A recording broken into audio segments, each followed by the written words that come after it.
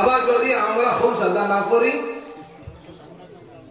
খুমস আদা না করি যদি, তো ফাতেমার বেটার হক আমরা কেড়ে নিচ্ছি। আবার বলা যাবে সালাওয়াতি আর লানাতি। তো যারা খুমস আদা করে না, আবার জুমা দিন ইনশাআল্লাহ জুমাই পর খুতবা মে ভালো করে পরিষ্কার করে আর আসগর সাহেব এটা পরিষ্কার করবেন